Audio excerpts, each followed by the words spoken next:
Welcome to episode 51 of the Godly Young Men podcast, and Happy New Year. It Absolutely. is 2024, the day after 2024 has, and we rang in the new year. I hope you enjoyed it. I hope you had a ton of fun. Hope you are enjoying this holiday season. I think this marks the end of the holiday season. Technically, yeah. Technically, so everybody's going back to work and school starting. putting the Christmas tree up, exactly. all that stuff. There is actually, it's interesting in Colorado, there is a major tradition, like almost everybody in Colorado does it. The Christmas tree and the Christmas decorations and lights don't go down until after the stock show. Because Really? the National Western Stock Show is like the 22nd, usually around 21st, 22nd. That lasts a week, and so it's all the way up through the end of January. I did not know that. Yeah, it's a Denver thing. Don't ask me why. Just kind of weird. Interesting. But anyway, we have a fantastic episode arc that Will has put together for us. This is going to take us through January. I think there may be 5 in January. I haven't checked. We got 4 of them, a 4-episode arc, and this is going to be... Well, I probably should let you kind of get into it, but... So we're talking a lot about, like, roles in the church and what you as godly young men need to be doing for those roles. Should you be chasing these roles? So I'm actually going to save kind of what we're going to be talking about. I'm not going to spoil every single episode. For this episode, we are talking about being an elder. And, you know, before you turn it off and like, man, this is going to be a boring episode, this might be our most important episode yet. Yeah. And we've said that before, and we have had a lot of important episodes. Obviously, 51 episodes in, we think all of them are important. But as far as depth of importance and level of importance, this one is up there because in the church today, there's an eldership crisis. Yeah. I truly believe that. And by an eldership crisis, I mean we have loads of men that are currently serving as elders that are not qualified to be elders. And then part 2 of that, which might be a reason for part 1, is because we don't have enough qualified men in the church to be elders. Right. And so this is a very, very big deal for the future of the church, for the future of being godly young men. Like we have men that are not qualified to be elders. Why? We got congregations that have 100 people that, man, they can't find people to be elders. Like, why? What's going on here? And so for you godly young men, 16, 17, 18, 20, however old you are, you might be going, man, that's a long way off. Why do I need to worry about that right now? We're going to tell you why. It's very, very important. We believe, and Joe, I'm going to hand it to you here. We believe every godly young man should make eldership a goal that they're striving for. That's right. We think every godly young man should look 40 years down the road and say, yeah, I would like to be an elder at that point. I would like to be qualified to be an elder at that point. And I think, and I'll hand it to you, the reason why we have so many men right now who are not qualified is because 40 years ago, they weren't looking at it saying, I want to be an elder. That's exactly it. It starts now. That's why we're starting this new year with a spiritual bent. We really want to get the year started well. We want you to be thinking about this because, again, 40 years is going to go like that, and you're going to wake up one day and it's like, man, I've wasted my years, and my kids aren't faithful, and, I've been married 2-3 times. I mean, God forbid, right? We're very much praying and hoping and everything else that life as godly young men takes off. It starts now by getting it right. It starts by us thinking about some of these qualifications. At the end of 1 Timothy 2, he talks a lot about women, right? The instructions for women, what a woman is supposed to do. Verse 11, women must quietly receive instruction with entire submissiveness. Do not allow a woman to teach or exercise authority over a man, but to remain quiet. Okay, that's great. We have all this about women. You could look at it and go, oh, that's just for certain women. No, that's for all the women. So then you go, okay, what about for the men? What are we supposed to do? In my opinion, 1 Timothy 3, when it talks about all of the overseers and deacons, the elders and deacons, the qualifications, every man should be striving to meet this. Now, the very first thing he starts with is... Verse 1, yeah. You have to aspire to the office of overseer. You have to want it. However, all of the things that precede, or that come after that, rather, every man should be striving for, every young man. I've always kind of bristled at the idea of like, well, I'm fully qualified, but I don't desire it. To me, I read this, and the point is kind of like, if you qualify, you should desire it. Like, this is not this is only for 10% of the men in the church. Everybody else, doesn't matter. But for you 10% that maybe, possibly, potentially want to be an elder, I don't read it that way at all. I read it as, again, as we're going to look at these qualifications, push for these, strive for these, and if you desire it, you desire a really good work. Like, it's something that's good. Like, you should desire it is the point. I don't read it, and that gets into the discussion, Joe, of like, I think a lot of people kind of view elders as like, those are the super spiritual guys, right? Like, I don't really want to be that. I'm just going to be, lowly old average spiritual guy. Me. Talk about kind of the problem with that idea. Yeah, because it's basically There's a spiritual elite, and then there's me, and I don't want to be Right. part of the spiritual. Who doesn't want to be part of the spiritual elite, and why shouldn't we want to be part of the spiritual elite? Imagine, to your point, we have an elder crisis. Imagine if in 40 years you look around your congregation of 200, and almost every man was qualified. Almost every man was capable of leading. Definition of a good problem to have. That's exactly it. That's what you want, is you want to, and we realize not everybody is going to be qualified. We get that. There's various reasons why. We're going to get into the qualifications and such. However, it's such a tempting thing to go, those are kind of the Marines of the church, so to speak, and I don't even want to join the military. We can't have that problem. Right. Because they are the spiritually elite. Like that's true. Like they should be slightly different. There should be a higher level. There should be you can look at them and go, wow, yeah, that is a absolute rock solid. They are the God. Marines of the church. They are. Yeah. At the same time, we shouldn't view it as like that's the 5% that I'll never be and I'll never want to be. So I'm just good to be, again, a little average old me. That's the wrong mentality. Mentality. And that's all we're getting at, is this has to be something where we look at that and go, bingo, that's me. That's what I'm going. Once again, maybe 20, 30, 40 years ahead of time, as long as we have this desire to be the man, the type of man that's qualified for that. We do want to aspire to this office. I think we need more elders in the church, and it's very tempting, and we'll discuss this in a future episode, it's very tempting to push everybody into the preacher role. Oh, you like scripture? Okay, you're a preacher. Yeah, you show any inclination for God at all, you must be a preacher. No. We got preaching schools, we don't have elder schools. That's exactly it. We need elders, that come from being accountants, that come from being janitors, that come from being who knows what. We want men that are aspiring to greatness and to be the spiritual elite instead of, oh, that's them over there, I'll never be that. Strive to be that. And that's really what this episode is all about, is once again striving for greatness. But we want to strive for greatness spiritually speaking.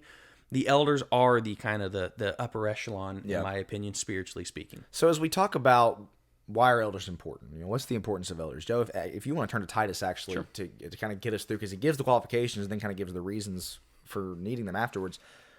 I believe this is the third most important role for a male that God has established. I think that being a husband, being a father are obviously, to me, the top two most important roles that God has established. But after that, I think it's elder. I think it's more important than a government official. I think it's more important than anything else you can think of. Being an elder is a very, very important role. And this is what, going back to desiring to, a lot of people not desiring to be an elder. I think we all agree you should desire to be a husband, and we all agree you should desire to be a father. Yep. I think that should continue on. It's not like, I really want to be a father, husband, but man, forget that elder thing. It's a really important role that we should desire. It's right there with it as far as the other two. Absolutely. I got Titus pulled up, and this is really what it's speaking to. Titus 1:9-11 talks about the flock needing guidance. This is the role. Your family needs guidance. Your wife needs guidance. The flock, the church needs guidance. It needs leaders who are willing to step up. When everybody's a follower, who leads it? It's blind leading the blind, right? We need people who go, this is where we're going with the church. You're doing the same thing with your wife. You're doing the same thing with your kids. Now it's time to be able to step up in the church and do that. So in 9-11, it starts in the middle of it, but he's giving the qualification. It says, holding fast the faithful word, which is in accordance with the teaching, so that he will be able both to exhort in sound doctrine and to refute those who contradict. For there are many rebellious men, empty talkers and deceivers, especially those of the circumcision, who must be silenced, because they are upsetting whole families, teaching things they should not teach for the sake of sordid gain. There are wolves out there. There are problems in the church. There are people that, the church is surrounded by enemies. Who's going to be the one that stands up and takes a leadership role? Who's going to be the one that looks at it and goes, man, we got to do something about the rebellious. We got to do something about those empty talkers, about the people that are taking the flock astray. And we need men to step up. And you look at that and go, well, that could never be me. Why not? Right. Why not? Why wouldn't we want to get into this, specifically seeing the importance of the role in the flock needing guidance? And we bemoan the fact that the church is not in a great state. The church is going downhill. We're losing people. Look at any company that's going out of business. Why are they probably going out of business? Because of their ownership and management. Yeah, that's right. Probably why. And so as the business goes, as the owner manager goes, so goes the business. Yep. Same thing in sports. If you got a bad sports owner, you're probably going to be a really bad franchise.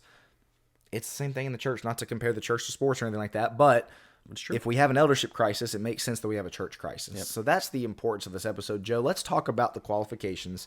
There's a lot. We're not going to go in depth on every single one.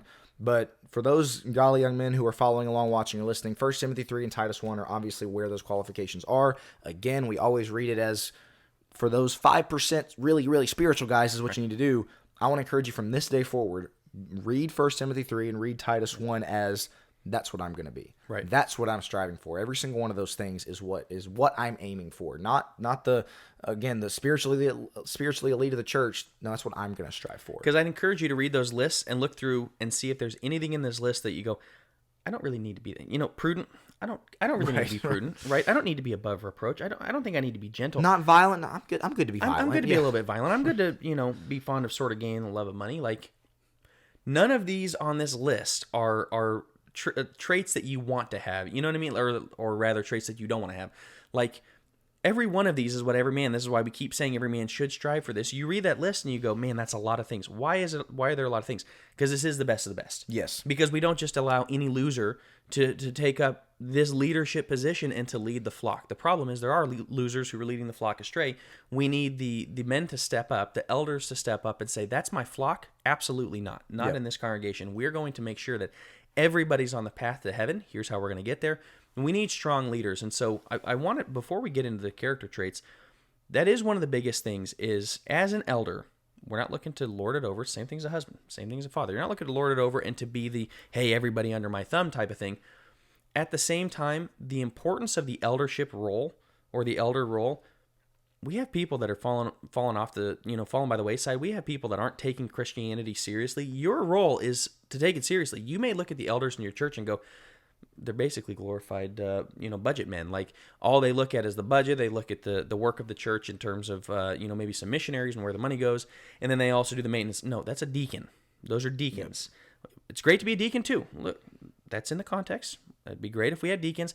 But the elders are those that look at the spirituality of the congregation and go, this is where we need vision. This is where we're going, and this is how we're going to get there. And so you may call people out. Yep. You got somebody not showing up to church. The elder goes to them and goes, what is the deal? At this congregation, that's what you just read in Titus 1 about exactly exhorting and those who contradict. We expect this in our congregation. They create the culture, and I was recently teaching a Bible class on every man ought to be the culture setter in his home. Elders are the same way in the church. Yep. They are to teach, or they are to train and set the culture within the church. This is what we do here.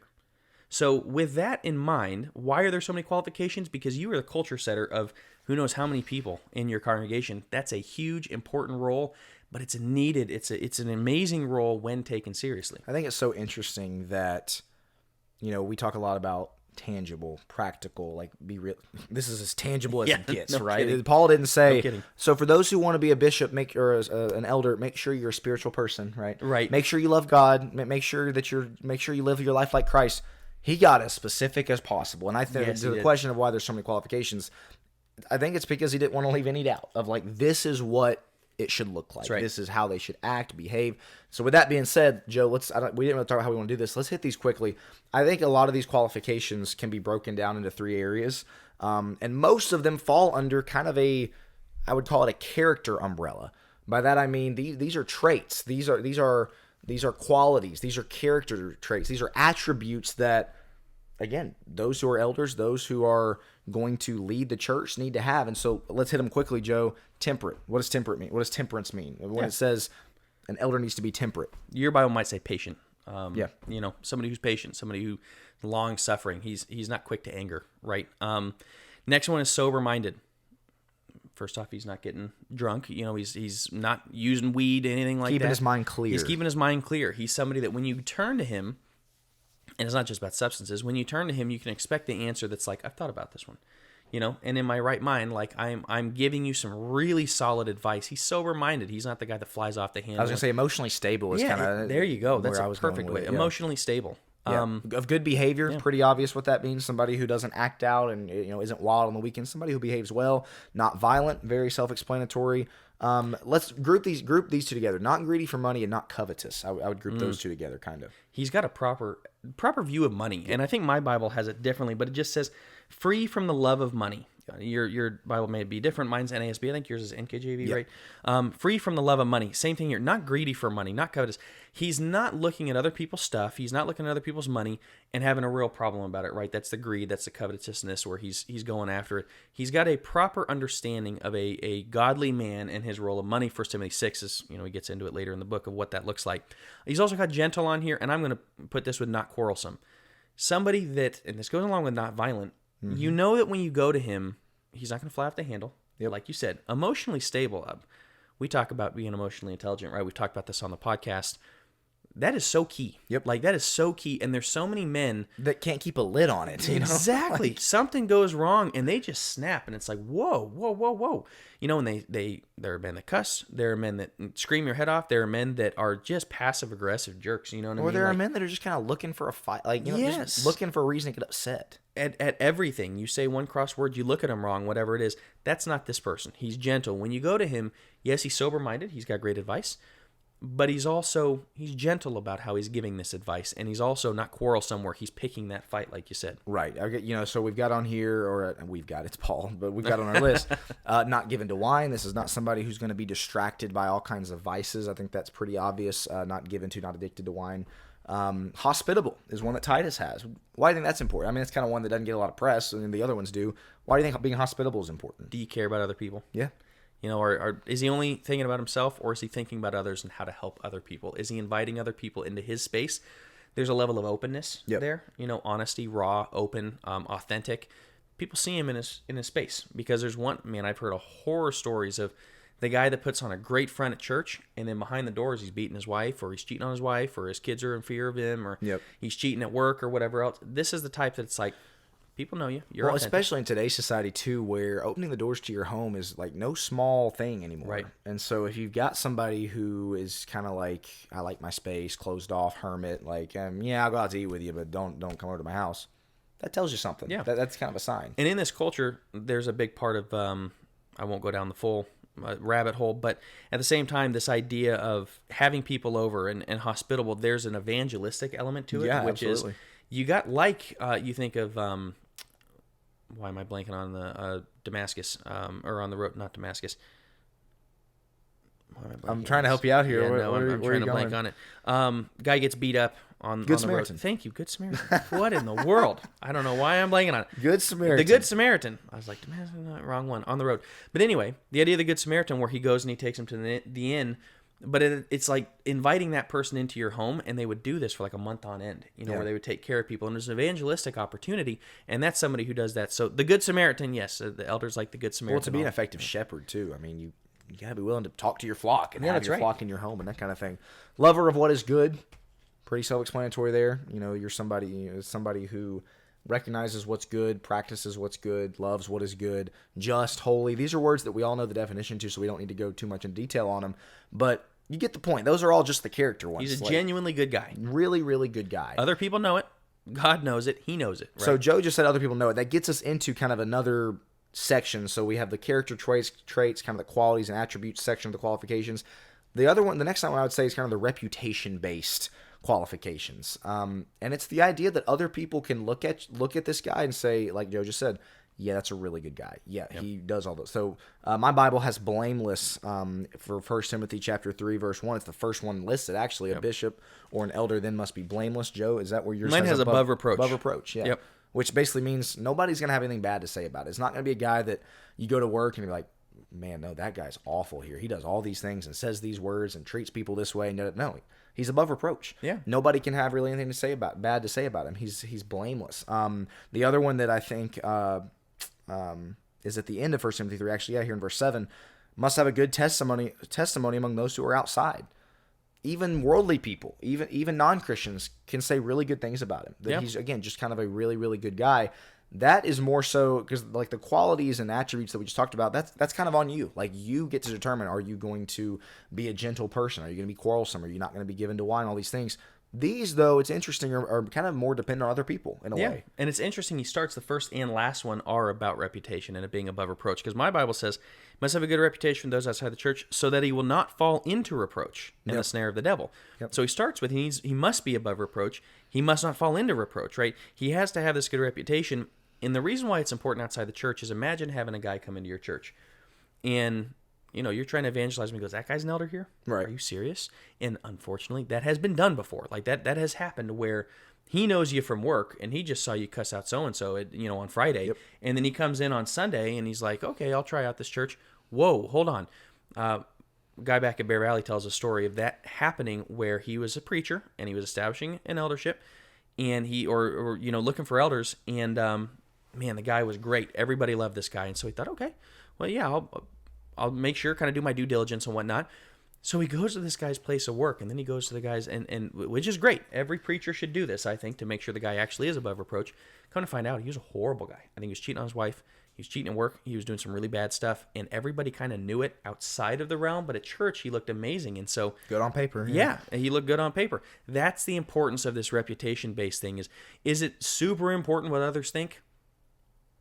God's saying apparently so. Yeah, I was going to say no, but yes, it really is. Like, that shouldn't determine everything about you, but there is an element of like, yeah, that really does matter, that you don't bring a reproach upon the church because they look at you and go, man, if this guy can serve, anybody can serve here. And this is the spiritual elite. And I think it's important to note what we just talked about, the character traits, the attributes, fuel this reputation one. That's right. Like, if you're lined up in all of these areas and you're hitting these qualities and you're gentle, again, all the things we talked about, you're probably going to have a good reputation. Like, right. Again, they're interconnected. There's a third one on here for this kind of reputation-based one. We weren't sure where to put this fully. Yeah, but not a new convert Yeah. is a very, Paul makes sure that gets put in there. And it makes sense because he says you don't want them to be puffed up with pride. Like, oh, look at me. I'm an elder now. And so, Joe, talk about, I mean, you made the decision to put under the reputation-based one. People have to be able to look to him and know this guy knows what he's talking about. Yeah. And when it's a novice, when it's a new convert, a guy just, he comes in, he doesn't know his Bible, he doesn't know anything else. There's a level of gravitas of this guy's been a Christian for a while. He knows his word, and I know I can go to him. He's earned it, kind of. He's earned it, exactly. I know I can go to him and expect that he's going to give me a solid biblical answer. I'm sorry, but new converts, that's just not the case. They don't know the Bible well enough most of the time. I guess there's people that could be a convert after they've studied a ton. But either way, like, you're not supposed to be a novice for a reason. It's supposed to be somebody where, again, people go, okay, that guy gets it. And I can go to him and ask. Well, that's why I put it under reputation. It's difficult to know where to fit it into one of these three categories. But I do think it's a matter of people being able to look to him for advice, look to him for biblical counsel, and know he's got it. Absolutely. That brings us into the last one, though. We've talked about the two. One is kind of the characteristic traits. The second one is the reputation-based character traits and such. The third is family-based. These are big ones for being an elder. Yeah. There's a reason we stacked it this way. You stacked it this way in the outline. Is we've come down to the big ones, really, really big ones. And these aren't just things of like, oh, he's a good guy. He's just. He treats people fairly. Okay, that's great. Now we're talking about how it relates not just to other people and how they see you, but truly how you respond to other people, specifically your household and the family. So the first one he has is husband of one wife. Will, what do you make of this? Yeah, so it's interesting that he's got that, at least in 1 Timothy 3, fairly early on. Bishop must be blameless, and then the husband of one wife is the next thing. And there's kind of some dispute and debate about, is that more so an attitude, or is that like literally talking about he only had, obviously we don't believe in polygamy, he's married to one person, but I think a lot of this also speaks to, it's the idea that he's a one-woman kind of guy. Yeah. He's not somebody with a wandering eye. He's not somebody that has been married and divorced a bunch of times and, is on his third wife. He's not somebody that goes out and carouses around. No, he's the husband of one wife. That's literally how the Greek reads. Yeah, he fulfills God's design for marriage is the way that I would put that. Of like, God intended marriage to be one man, one woman for life. This man is right in line in lockstep with that plan. Yeah, husband of one wife. Anything you'd add to that? Yeah, no, just I think you're exactly it. The one woman man. I do take it to be that he does need to be married. Obviously, a lot of these things like and that's kind of they are very literal. Yeah, the hospitality. That's made a lot easier when you have a wife. Yeah. Obviously, the guy needs to do it, but some of these things, like you do need a wife to be backing you in these areas. Also, you need it for the second thing we're about to get into, but you can't be flirtatious. You can't be a guy who just, loves all the women loving him. And you see some of these guys at church where they hug women inappropriately and, they're kind of looking for the attention of women. Don't be that guy. Don't be that guy. And you're not really qualified to be an elder. If you are that guy, one woman man, a guy who understands and is fulfilling the role God gave him to be a husband of one wife. The second is to rule his own household, a man who rules his own household well.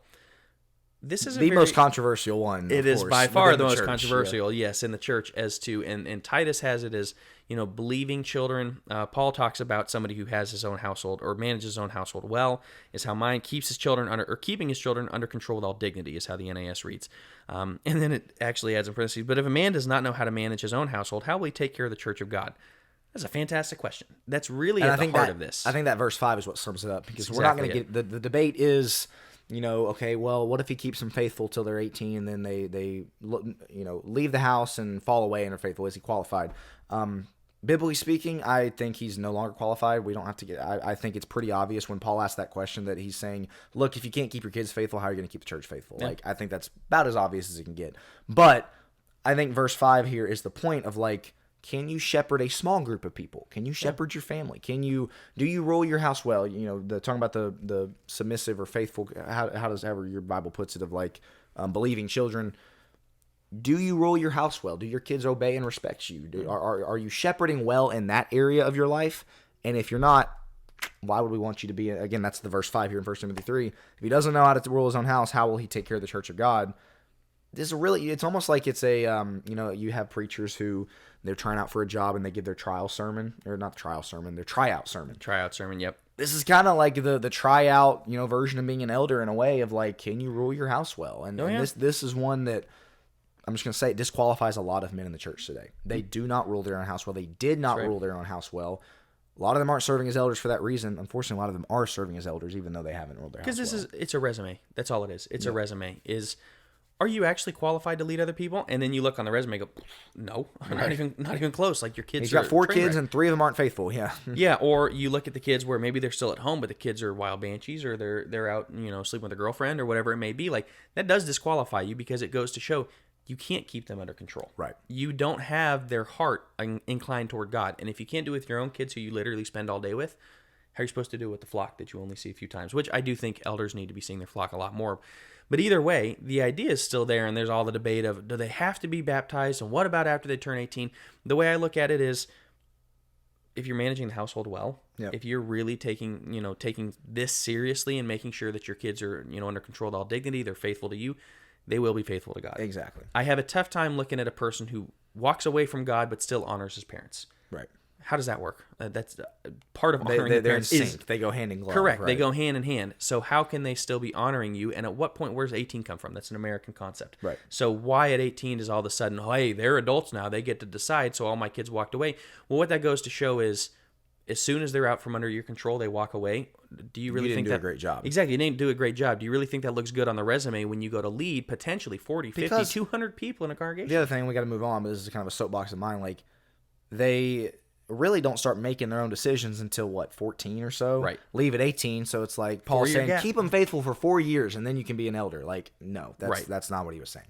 But, Joe, let's talk a little bit about, and this is, of course, kind of the conclusion and where we're going to really make this applicable, hopefully. Yeah. What can you godly young men be doing right now? Because it can be very easy to listen to all these qualifications, and maybe you've sat through a sermon or a class on qualifications of elders, and it's like, yeah, blah, blah, blah, blah, okay, cool. I'm 16, that's 40 years away, 50 years away, whatever. How does that apply to them today? How does that apply to a 18-year-old right now? How does that apply to me and you today? Yeah. I mean, we're still a good ways away from being elders. And so this is where we want to end, is like, what should you be doing right now? If you're 17, if you're 19, if you're 24, if you're 27, if you're whatever, 10, 15, 20 years away from being an elder, what can you be doing right now? First and foremost, I think you got to desire the position. This is something that starts now. You have to be looking ahead going, I want this. I'm going to change my life and make sure that I'm looking at this list. We should get to the point where we memorize this as men, and I got to do this myself. We need to memorize this list and go over it and be, going back to our last episode, examining ourselves consistently to see where we fall with this. But this ought to be something, first and foremost, that we desire and that we want. Real quick, it's kind of sad to me. I've seen and heard men before, qualified, who say, I don't desire the position. And it's always interesting to me, why is that? Yeah. Why do you think that is? And you think about how much we both would chastise somebody who is ready for marriage, financially ready. I don't really want to get married. Yeah. We would have a problem with that. You think about a husband and his wife, ready for kids, financially ready, whatever. I don't really want to have kids. We would chastise them for that as well. Yeah. I personally have a problem with somebody who is qualified, who ruled his own house well, who meets all these things and says, I don't really want to be an elder. I do have a problem with that. I think that, yes, it is a big responsibility, and I think that's probably a lot of it is that people don't want the responsibility. Being a husband and a father is a big responsibility too, and we think we should strive for that as well. And so that's just all I was going to say on that, is like, I don't think it's a, if you're qualified, option A is yes, option B is no, whichever you choose is fine. I do have a problem with it. Again, there are going to be some things that not everybody is qualified. There's a reason that they are considered the Marines of the church, like you said. if you're 40 years down the road from now, if you're 55 years old and you're qualified to be an elder and you choose not to be, I don't know. That just doesn't sit super well with me, and so I don't know what you have to add to that. People may look at the time and go, I just don't have time. I'm running a business. I got kids. I got a family. Whatever that I understand. Yes. And I can understand it. You want to prioritize if it's – I've seen plenty of people, and preachers specifically do this, where they put the church in front of the family. Yeah. So, wow, we baptized 20 people this year, and his kids are falling away from the church. Like, make sure you're fixing your family first. True. But I very much agree with you. The 58-year-old that's retired playing golf 3 days a week. Yeah. Oh, I just don't have time. Like, the church needs you. We're desperately in need of elders. We're in crisis right now. Please step up. And so, again, be thinking about that. And also, if you desire it now, and if you're really working on these things, which kind of points to our second one of working on these qualities, you can then structure it. By the time I'm ready to be an elder at 50, 60 years old, I have figured out the needs of the church. I know where I'm supposed to be. I know what I'm supposed to do. And I've structured my life accordingly where I haven't taken on a bazillion and one things. I've now gotten to the point where the church work matters more to me than being at work 60 hours a week. Those type of things. So that is the second one on our list is for you, Yali, I'm in right now. What can you do? Work on all the qualities that we just listed. Work on that list. I'm glad Joe said memorize that list. Are you a violent person? Work on that. Are you somebody who is kind of quarrelsome, kind of going on looking for a fight? Work on that. Are you somebody who, is kind of wants what other people have? Or maybe you really are really into money and you just want to work on those things. Yeah. It's the seasoned veterans that are going to be elders. It's not like, and again, the reason why they can't be a novice and be an elder.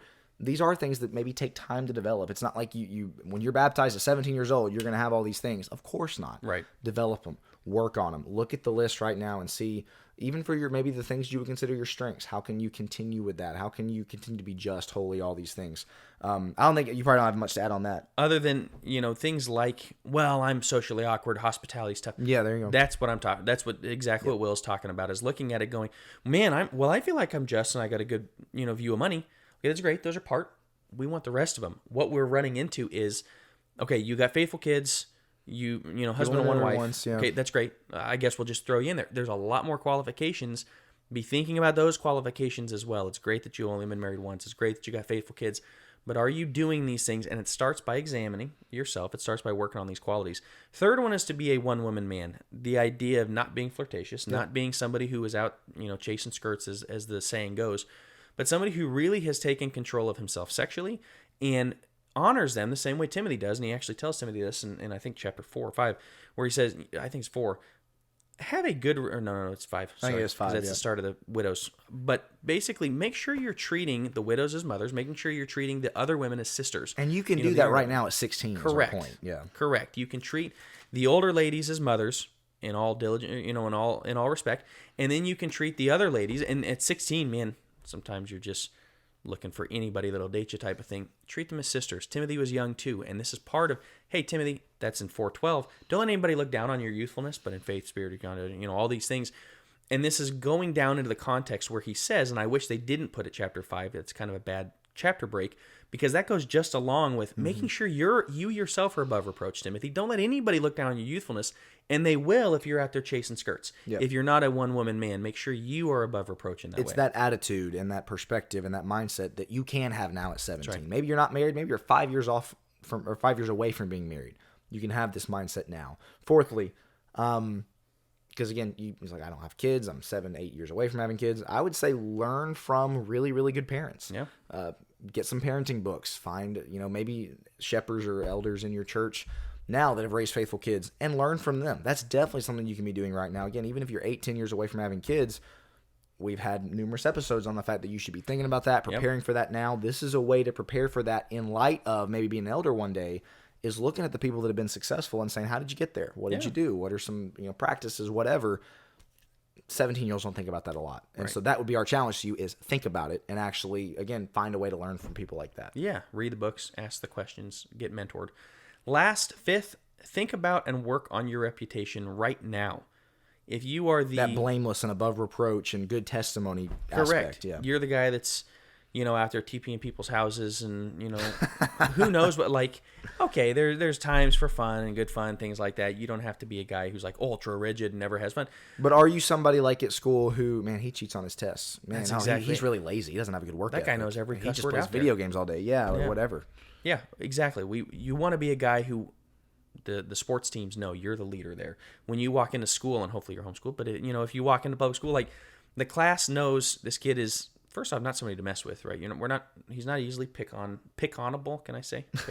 I don't know how you want to say it, but I like it. Yeah, there you go. Where he's, this is a man's man, right? And so at church also, he Yes. knows his Bible pretty well. He Even at talks in church. class. He's he's really friendly. He's nice to visitors, whatever. yeah, and the parents know you, and not like a what's his name from Leave It to Beaver, the the buddy that he looks great to the parents, and then he's actually like a horrible kid. We're not talking about that. We Did don't you want just to reference Leave It to Beaver on the Godly Young Men podcast. I did, man. That's a That's a throwback. first. Yeah, exactly. To like my dad's generation. It goes way back. What is it? Not Wally, is it? Either way, it's the kid that at church. Oh, what a sweet boy! And then all the kids are like, "Are you kidding? That kid, right? That kid. Don't be that guy." This starts now. The reputation building starts now. So by the time you're in your mid-20s, by the time you're in your 30s, by the time you hit 45, 50, 55 years old, you have an established reputation in the church. This kid has been solid since day one. How much easier is it going to be for them when they go out elders to go, hey, he's been around. He's been around. I've seen him since 18. He's been growing up in this congregation, and he's been a solid kid through and through. Everybody in the community knows him. Like, that's the guy you want leading the congregation. When somebody walks in from the community, they go, whoa, Will's the elder? Man, that's great. I love this guy. Like, of course, it makes sense that he'd be an elder. That's what we want to be. That's what we're striving for. I think it was my dad who told me one time that one of the things that you should cherish and protect the most is your reputation. Because it can disappear in a flash. Catch yourself in the wrong situation with a female, catch yourself, moment of anger, lash out, whatever it is. Your reputation is precious, and it speaks to this point. And I said earlier, like, reputation is kind of others based.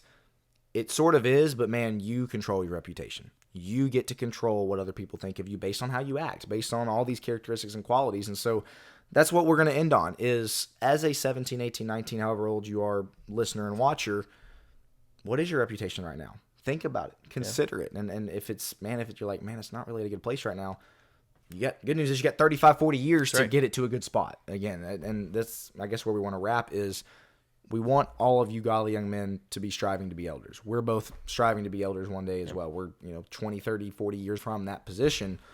But at the same time, church needs elders, and the church needs qualified elders, men who know the word, men who are able to stand up and again, exhort, people who can convict, people who can correct false doctrine, people who can stand up to, busybodies in the church, whatever it is. We need solid elders. And so that was really the need and the importance for this episode. That's right. The reason why you start now is it does affect who you choose as a spouse. Absolutely. Is this person going to be that I can be, married to for life? Is it going to be somebody that spurs me on to be better, that spurs me on to have a good reputation, that helps me, exactly, helps me raise my kids, how you raise your kids, those type of things? Those are decisions in the next 5-10 years for you, absolutely, realistically speaking. That starts off the trajectory. We talk a lot about trajectories. That starts off the trajectory as to whether you will be elder material or not. And man, one wrong decision on, but I really like this girl. I mean, this is the nitty gritty and why you look at it with this long view in mind going, I want to get there. Let's back it up to where I am now. What are we going to do to get there? And so we hope this has helped. We hope this is something that we want to start the new year off. Again, Happy New Year. We want to start the new year off right, really getting our mindset correct on a relationship with God. Yep. What do we need to work on in terms of all of these characteristics and qualities and whatnot that is going to be most pleasing to God, that's going to glorify God, and that's going to help us be leaders in the church, leaders where we are now and leaders in the next 40 years. That's the goal here, and that's what 2024 is going to be all about, is really prepping ourselves to get ready for this for the next few decades. Absolutely. I got nothing else to add. It's a really good way to wrap. We will be back next week for episode 52 of the Godly Young Men podcast. Leave your comments, feedback, any questions, thoughts you have, any episode suggestions. We're still keeping that list. But with that, we will wrap right there, and we'll be back next week for episode 52 of the Godly Young Men podcast. Thanks for watching.